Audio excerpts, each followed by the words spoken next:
people have no energy? Because mental diarrhea. You eat bad food and then try to stop diarrhea, it's not going to work. This much you do. Tonight before you go to bed, keep it down and go to bed. In a little while, if you simply sit here, things around you will reverberate.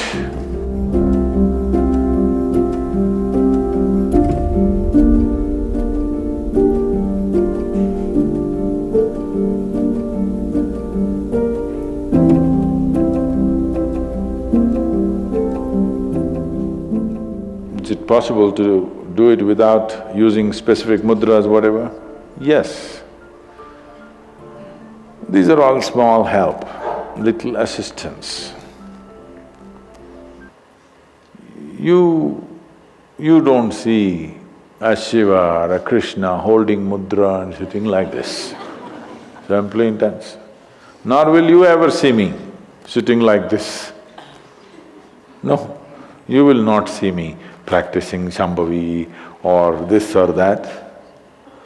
If I just close my eyes for 20 seconds, I'm done. I'm ready for the day. So, this is all good help. But is it the only way to do it? No. You can simply sit. If you learn to simply sit, you'll become tremendously intense.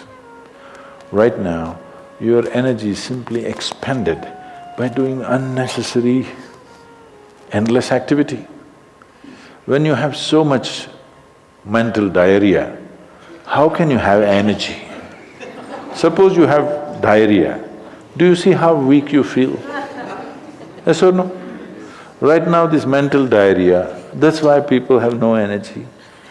They want to just eat and sleep all the time because mental diarrhea is very exhausting. If you have physical diarrhea, you know how exhausting it is. Yes? This is also equally exhausting.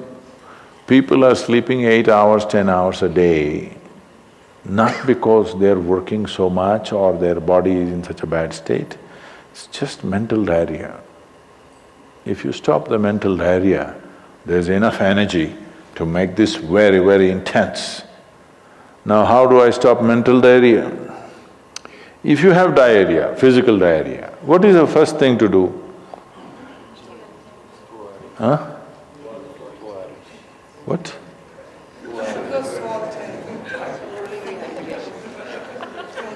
Yes, run to the toilet, I know that.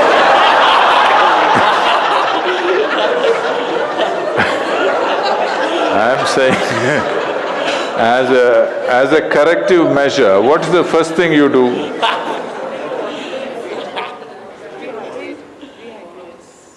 No, as a corrective measure, what is the first thing you do? First thing is stop eating, right? Yes or no?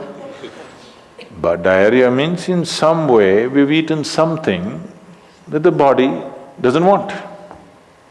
It's trying to throw it out. Yes? You've taken something inside which the body doesn't like, it wants to throw it out. First thing is, stay away from food for some time. You eat bad food and then try to stop diarrhea, it's not going to work. So similarly, bad food for the mind is just this. You have gotten identified with things that you are not.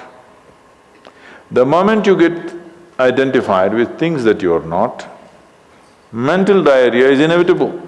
It's bad food for the mind. Now it will run endlessly, do what you want. You do any damn meditation, you say Shiva, Rama, it's not going to stop. It's not stopped, isn't it? Because bad food is being eaten every day, you're getting identified with more and more things and you want to stop your mind, you do whatever kind of circus, it is not going to stop. If you disidentify with everything, if you understand what is you and what is not you, If you keep a little distance from that, mind will become still. If you want, you can use it, otherwise you can keep it. Now my hand is there, if I want I can move it, otherwise I can keep it. This is a useful hand. Suppose it starts jumping like this.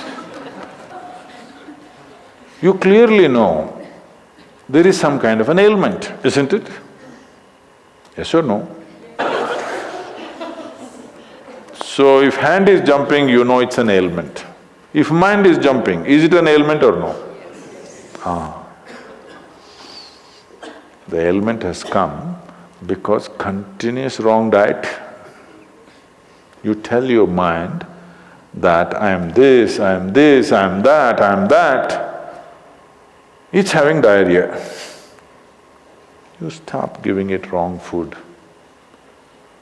If you clearly see what… even if you do not know what is me, at least you know what is not me, isn't it?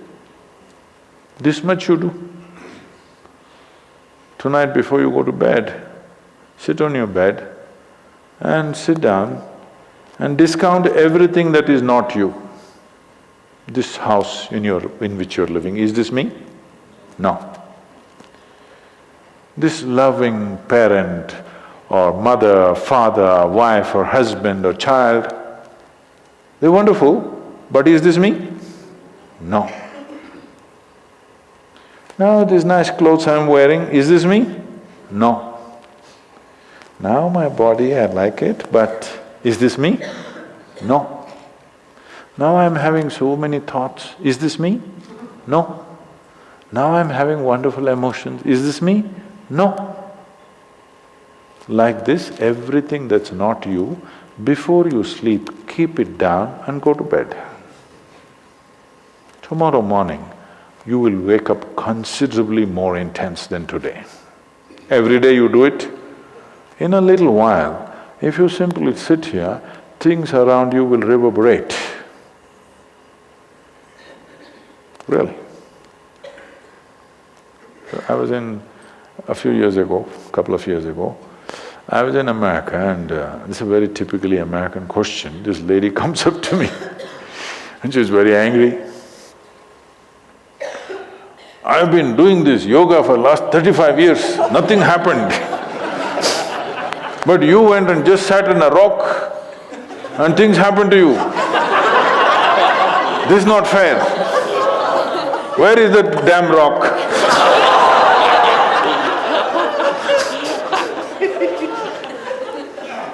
She thinks it's the rock which did it.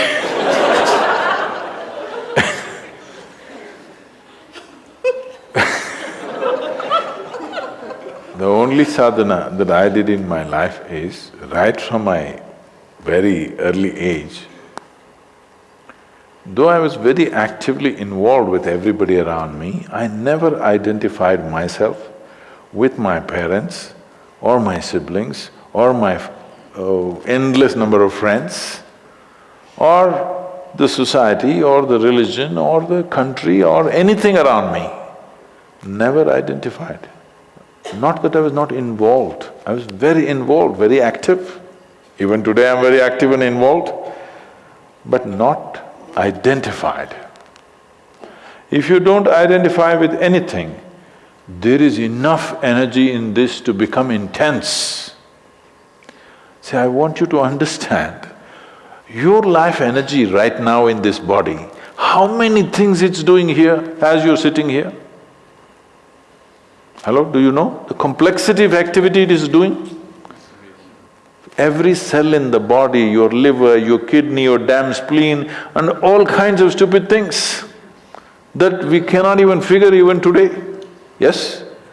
Just see as you sit here, how many things this energy is doing. Obviously it must be intense to do all this. You are not able to experience it because of diarrhea. When you have diarrhea, that's how you feel, isn't it? Yes or no? So that's how it is. Stop the diarrhea. Stop eating bad food, diarrhea will stop. Once diarrhea stops, there's enough energy in this to sit here and reverberate in a very intense way.